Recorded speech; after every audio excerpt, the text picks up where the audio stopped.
Welcome back to the Messy Reformation.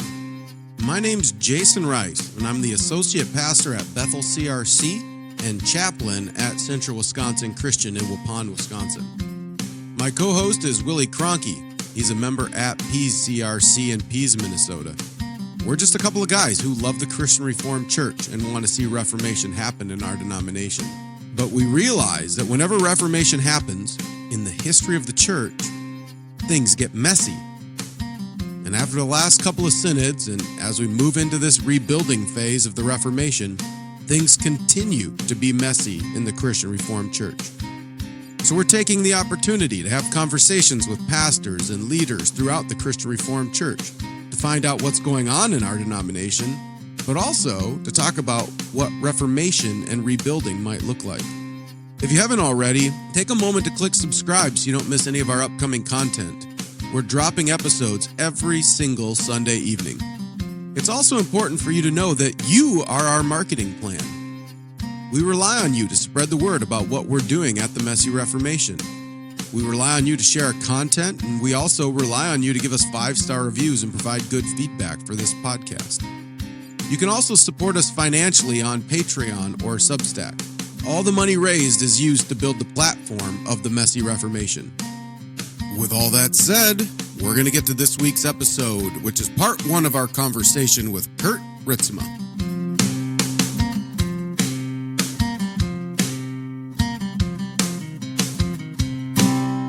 So, Kurt, thanks for coming on the podcast. I said I had to drive further away from Kurt to actually get this interview done. Since Kurt is, as Zoe told me, Kurt's your boss, so you better be nice to him. So, I guess in a way that's probably true. And if anything, maybe we'll try to help you out with your technology improvement. Then you can do remote meetings. Yeah, there we go. Well, anyways, why don't you just start us off and tell us about yourself and your family and the church that you're at? Sounds great. Thanks, Jason. Kind of born and bred in the ministry in a way. My dad was a pastor, and actually he's still kicking it. I mean, he's 76 and still preaching. He's still Praise God. New sermons every single week. I think he said to me the other day, he says, I think I can count on one hand a number of sermons I've reused. So maybe that's to stave off Alzheimer's. I don't know. But either way, I think that's probably going to be a task that's been assigned to me. But born into the CRC in a way, as the son of a CRC pastor. And so grew up there and really had a heart for the CRC and just love what it stood for. My calling into ministry was a unique one in that my dad was a pastor, so I did not want to be a pastor. And so maybe that's typical for some preacher kids. But I realized I still loved students. I still loved kids, wanted to be a 5th grade elementary teacher. It was very specific. I thought 4th wasn't quite developed in middle school. Well, that was just a host of issues I didn't want to deal with at the time. So 5th grade was a sweet spot. But God obviously found a lot of ways to get me into ministry. So born in Iowa, raised in West Michigan for quite a bit of my life, and then went back and was raised again in Pella, Iowa. And that's probably where I would say, I don't want to say it, Pella's my hometown in a way, but I was raised in Holland, Michigan. So, been in ministry for 22 years prior to my call here and at Bethel CRC in Waupun, Wisconsin. Served churches in Pella, Iowa, and Holland, Michigan. So had the joy of working at 4 different churches and underneath 6 different senior pastors. And so I think that was a lot of really what developed me in my understanding of what ministry was like, but kind of getting ahead of myself in a way. Really felt that I really didn't want to be in ministry. And so I really found myself struggling with knowing that. And I actually had a seminary professor who said, unless you're here kicking and screaming, you probably shouldn't be here. Maybe he stole that from my youth ministry professor who said the same thing, or one of the other way around. I don't know. But I found that almost as a good dose of what ministry is, that a lot of ways there's much easier things to be done. But for those that are called into it, it's not only a joy, but it's a heavy reality at the same time. Um, so yeah, talk a little bit about family in a way. Married to Jenna, and yeah, love that she's a ministry partner with me. Currently, she's teaching kindergarten at Central Wisconsin Christian. So, like Jason, she's new to teaching this year. She's been teaching for 12 years prior to that, um, but yeah, I have 4 kids, 3 adult kids who are actively serving in the military. 2 of them are in the Air Force, and one of them is in the Army. And then I have one that's in first grade. So we had the joy in a household of raising teenagers and toddlers at the same time. So don't always advise that upon everybody, but for those brave few, if you're up for the challenge, that's always a good thing. But yeah, through it all, half of my ministry career in youth ministry was bivocational. So I worked construction for 5 years and did youth ministry on the side, and then spent 7 years as working in a furniture store, doing logistics there and sales, and ultimately doing part-time ministry. And about the other half of the, just under half the time was in full-time ministry. So I really enjoy ministry and really felt called to it. And in a way, did not necessarily feel called to seminary. But it was a trip to Israel that really opened my doors to say, what, maybe there's something more to it. So yeah, just kind of a tip of the iceberg kind of call to ministry, as well as family life. Wow, construction and youth ministry. So which beat on your body more? Ooh, I would say definitely construction on the body, physical body, youth ministry on the brain. That definitely was the things. And I would say that, when you're pounding sugar late into the night and having to get up early for construction, that's not always the good combination either. You enjoyed your time in youth ministry, though? Yeah, I did. Actually, I really felt that I looked up to a couple different guys. Bob Grusing was one of those guys, and Ty Hogue was another one that had been doing long-term ministry. And in a way, 2 names that obviously can drop in case they're listening, who knows. But ultimately, I wanted to retire as that 70-year-old youth pastor. I think my goal was in college when I started, when I was 20, 21, was that, that cool older brother, fun uncle becomes, just basically a dad figure. Then it was a wise, person, and then all of a sudden that grandfather figure, enters the picture, who kids still want to be around. And I wanted to believe that I still had it, but I think it was finding the church, for full-time ministry became a little bit harder at the time. So, but ultimately youth ministry was where my heart was at. And yeah, in a way, some people say we're all kids at heart. Maybe it's understanding that sometimes when you preach sermons, if you have a youth ministry mindset, some people find that that's easier at times to listen to than when you're trying to pull something deep and theological out of it. Yeah, for sure. Yeah. So let's rewind a little bit. Tell us a little bit more about your call to ministry. Like, what was that transition from saying, yeah, I really don't want to be a pastor, to all of a sudden maybe going into it kicking and screaming? Yeah, no, that's great. I jokingly said God had to take a woman to get me into ministry. And so because I was in Iowa dating somebody from Michigan, and I didn't want to do the long distance thing. And I was at a university there in Iowa playing soccer and elementary education. And but ultimately the power of a woman is what it is. And so I moved there, and 2 weeks later she broke up with me. So I'm thinking to myself, what am I supposed to be here? And God said, that's exactly where I want you to be. Went to Calvin actually for a semester, but realized right at the beginning that I was meant for youth ministry, because I checked out Reformed Bible College, now Kuiper, and ended up going there and found my way into youth ministry. And yeah, that was back in 2001. And just really started serving in the church and finding a lot of things that I went back to when I was in high school, my senior year, helping out with some leadership stuff in youth group, summer Bible camp, went on swim, back in the day, a summer workshop in ministry. I don't even know if they have that around anymore, but spent 3 weeks in Atlanta. See, all of those were like primer things that I really felt that God was using to prime the pump, but he was just waiting for the right time to kick it on. And so yeah, I graduated from Reformed Bible College and really felt that that's where I needed to be, and took a call to back to Pella, where I was from, for full-time ministry. That was actually a job that I only was in for about 16 months. Learned a lot, put my tail between my legs. I felt like needed to go back, went back to construction, went back to working or serving the church part-time in a way. But I learned a lot through that process. And, I didn't get scared off of ministry. If anything, it really encouraged me that I wanted to double down and show that the lessons learned were valuable enough to keep me in it, not drive me away from it. Mm, yeah, that's good. Yeah, what were some of those lessons that you learned in that first one? I think there were some things that were pretty hard to learn. I mean, in a way, it was probably being confronted by the council on a decision I made independently, even though it was the right decision to do.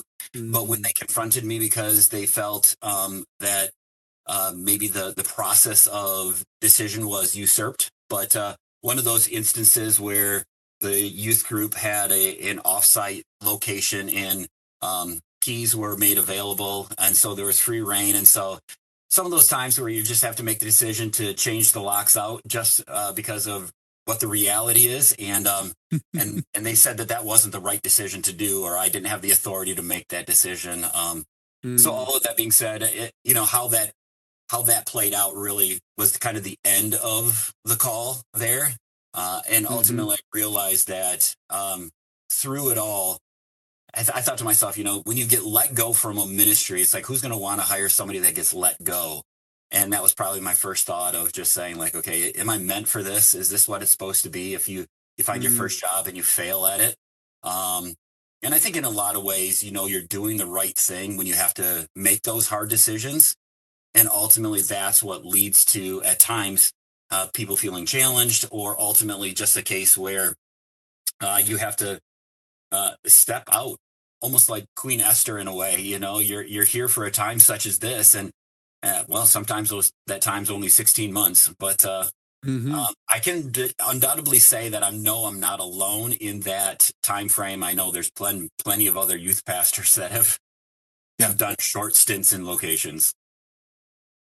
Yeah, I mean, those first 16, 18 months, I mean, back when you were in ministry and I was in youth ministry, that was the average length of a youth pastorate, was 18 months for a lot of those. And I can look back at, the first 18 months, and I cringe hardcore at a lot of the things that I did. I kind of got away with it because my counsel wasn't as involved. They kind of just let me go, which was not a good thing. But thankfully, in God's providence, he surrounded me with some good, faithful youth leaders that were able to kind of call me on stuff and correct me. And that was the only reason I made it through that period of time unscathed as well. And I would assume probably most people in their first call as well, like those first, it's a challenge, right? You're figuring a lot of things out. You don't really know what's going on, and you're excited, and you kind of just start doing things, right? Mm-hmm. Definitely. Yeah. So what was it like then, this transition from, what were some of the things that stood out to you in your transition from being a youth pastor to being now a senior pastor or a lead pastor? Yeah, that's a great question. I think when you have the mindset you want to do something that you love doing for the rest of your life, and then you start to feel God calling you into something differently, it's a little unsettling.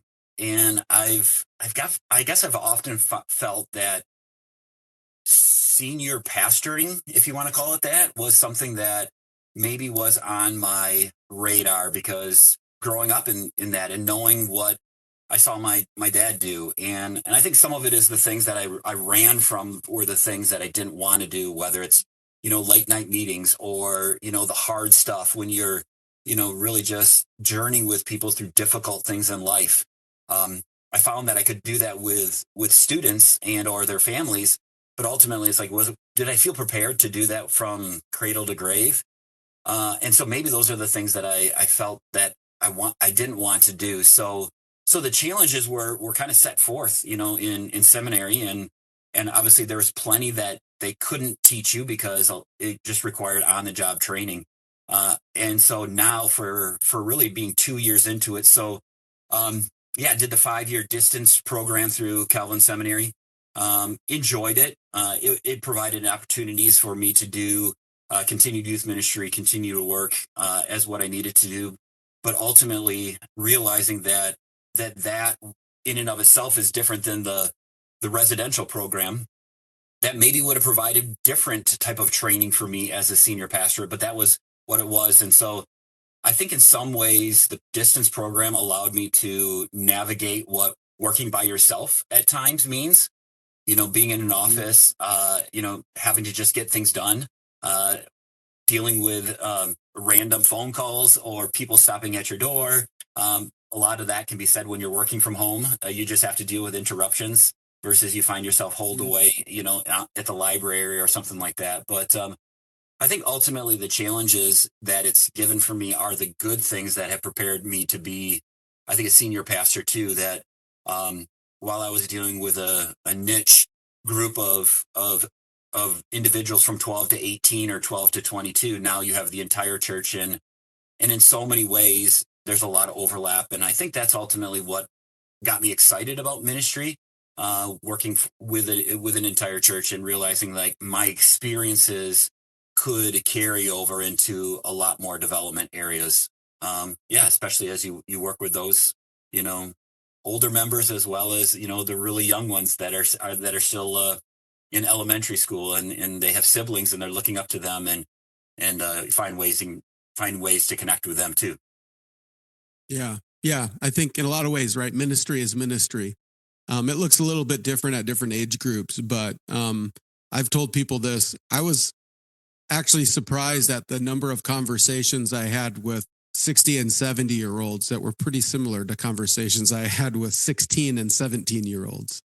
That we are kind of struggling with the same types of things when you get down to the root of it, in different ways, in different seasons of life. But yeah, when you get down to the root, it's a lot of the same struggle that we have throughout the rest of our life. So I would be curious. I want to backtrack a little bit because I remembered a question I wanted to ask earlier. You had mentioned at first when you were called into youth ministry, you felt called to youth ministry, but not to seminary. So what was that? What eventually helped you feel that call? Like, I probably need to go to seminary and get this training. Yeah, I made reference to a trip back in 2017. Went to Israel with Holland Christian and Ray Vanderlaan at the time. My wife was teaching there, and I was actually doing a stint, kind of like you, where I was teaching homeschool Bible, but for myself, Mm-hmm. for homeschoolers at the school, and had an opportunity to go there. And I think putting myself into an environment where I felt being in Israel gave me the incentive or the reminder that I'm called to more than what I think I'm called to. And I think my calling to youth ministry was very specific at the time because I felt it was a very practical calling. And I think my calling to seminary was something that I almost felt was impractical because I was pushing myself or would be going into an area that I didn't feel I was strongly suited. I found my sweet spot and I wanted to operate in that. And sometimes God uses those times to develop us only for something later in life. And I think that's at times as you grow in any company, you would work through it, finding your way. So that trip to Israel really opened the door, and then ultimately coming back in the furniture store, changing hands, and it provided me with an opportunity really to either go into youth ministry full time. So I went to my current church and asked them if they'd be interested in hiring a full time youth pastor.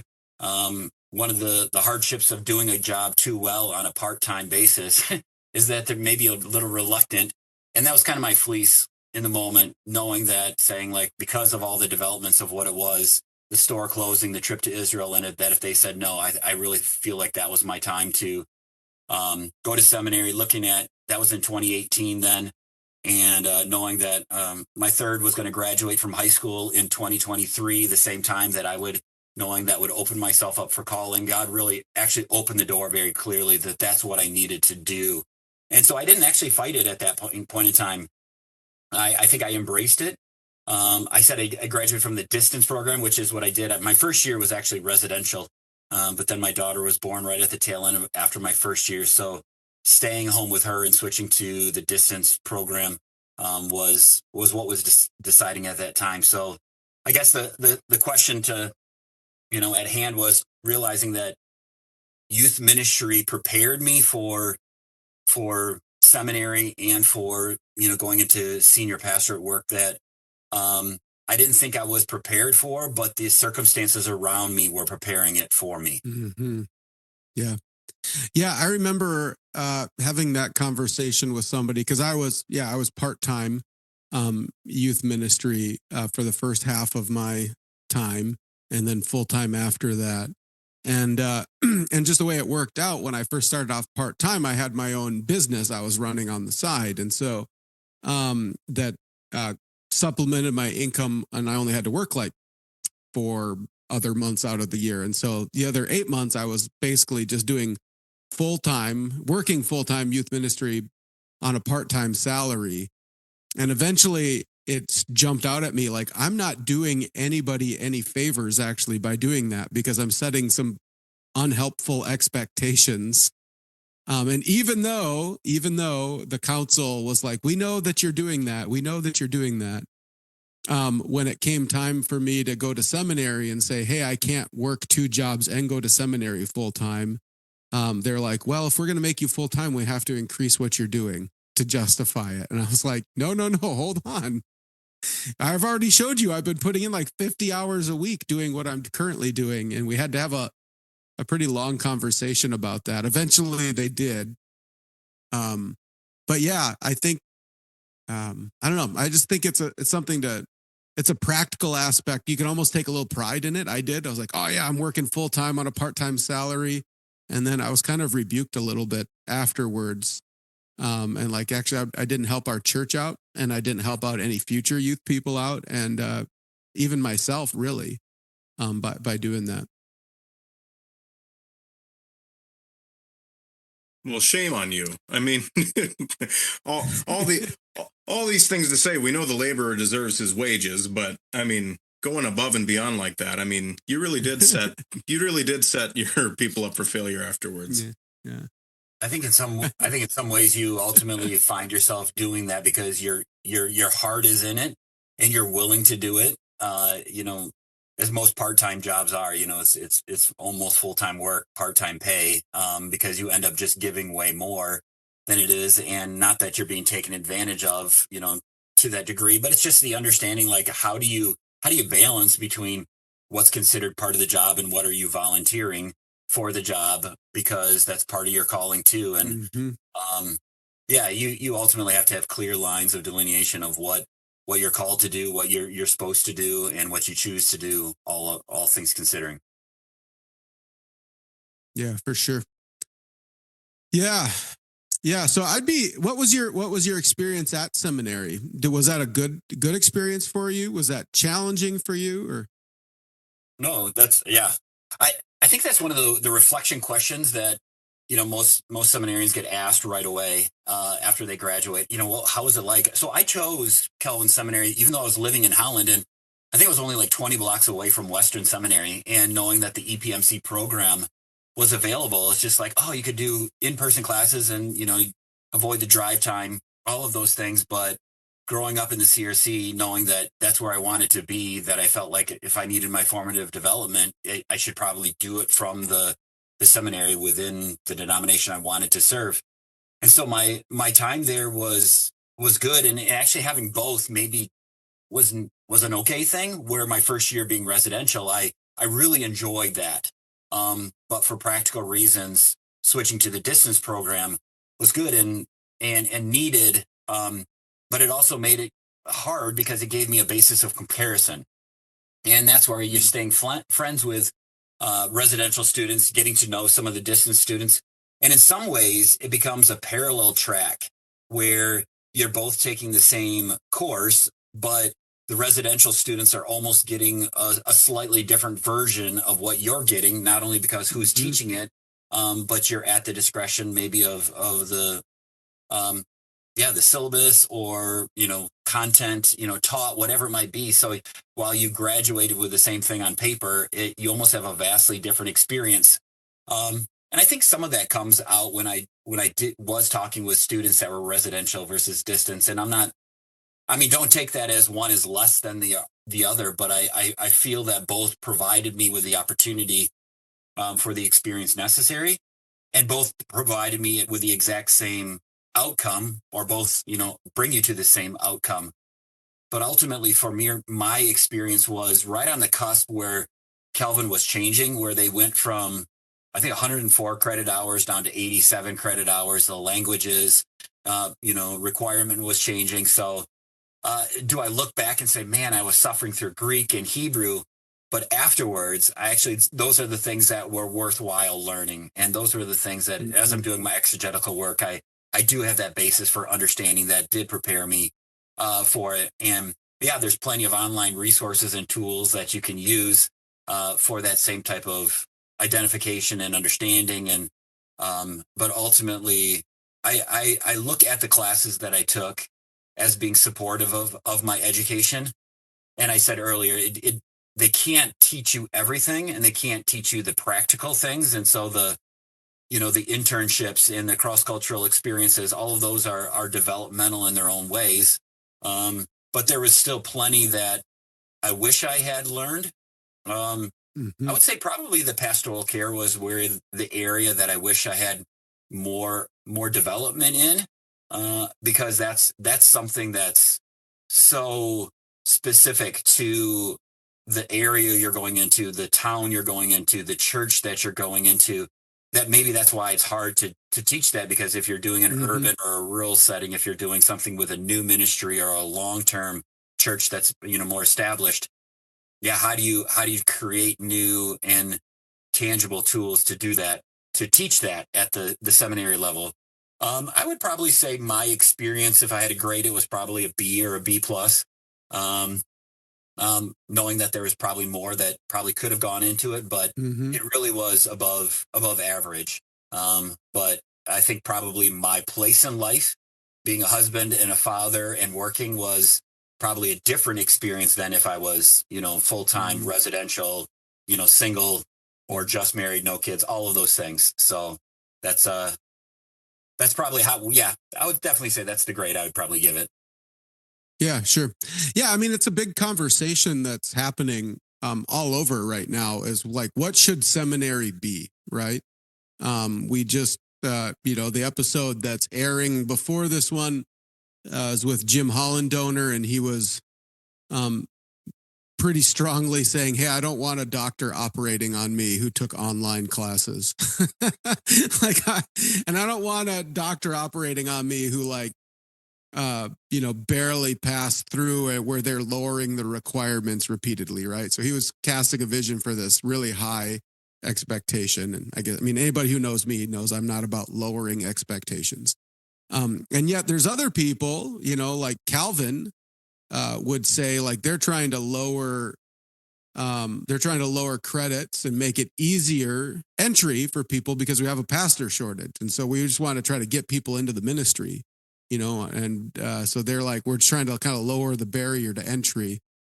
And in the midst of all of that, I think we need to maybe rethink things a little bit, and definitely not lower the bar, in any ways. But I've been a big proponent for a long time of actually trying to figure out a way to extend out the internship aspect of it, because I think most of it you can't really learn in a classroom, that most of it you actually need to learn on the job. And I'm wondering if we could rethink our seminary experience a little bit, where we could front load heavy academic for 2 years, and then 2 years that it's just like a straight up internship with some academics kind of built in around it, just so that you're walking alongside someone after you. Yeah, I don't know. I've been in ministry now for almost 20 years, and there's still a lot of conversations I go into, pastoral care conversations, where I'm like, I have no idea what to tell you right now. I have no idea what to say. I'm just here to listen and to point you to Christ. And, and I think it's okay for people to realize that too, right? But you don't really, I don't know, you can't really get that without just being thrown in and kind of baptized by fire, I think. It's better caught than taught. I think that's a good way to summarize what you're trying to say, because essentially what you're looking for is an apprenticeship, where you've done some study, you've been in the classroom, you've hit your books, but then you get to come under or come alongside someone who maybe has done it for 15, 25, 30 years, if you're lucky enough, who can say, this is how I've waded into these conversations. This is how I have approached this particular situation. These are the words that I offer when I'm giving care to so-and-so. I don't know what that looks like to revamp that right now, but I don't know either. Yeah, I would say that it probably a case in point of, even for Bethel here in Waupun, like, when they were going and looking for a pastor, they actually told me after the fact that they weren't considering candidates. But the fact is that I had, 20 years of working for a church made me not the typical candidate.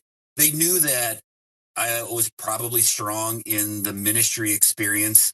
And I would say that I'm coming in saying that my go-to is being a pastor over being a preacher, and understanding like my calling, that I'm working with people through life, is probably more what I would enjoy doing, even though there's the hardships that go along with that when you're bearing someone else's burdens and encouraging them on.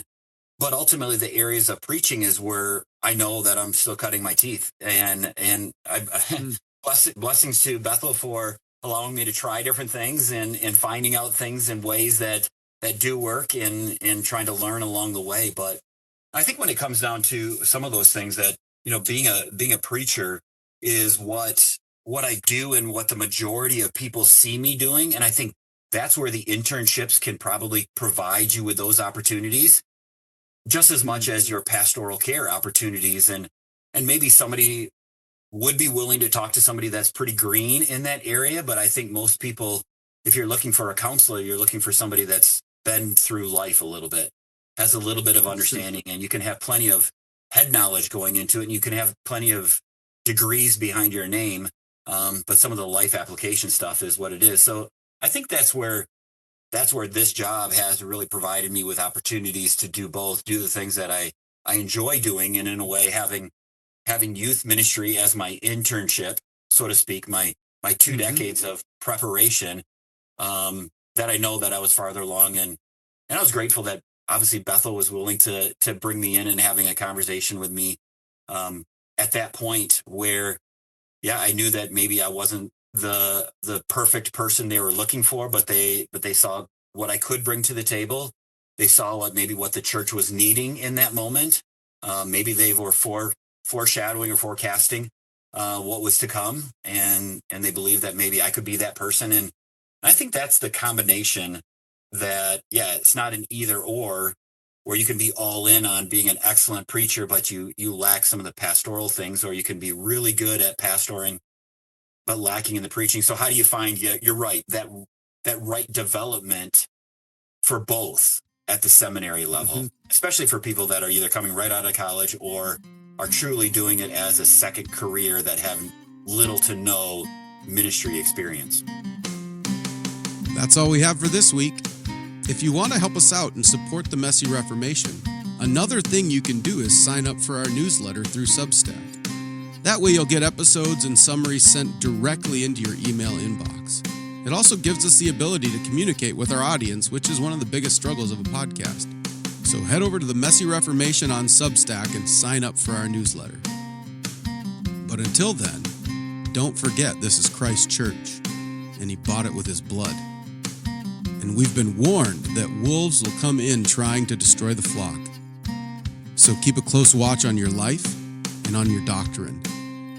Preach the word in season and out of season, and keep fighting the good fight in this messy Reformation.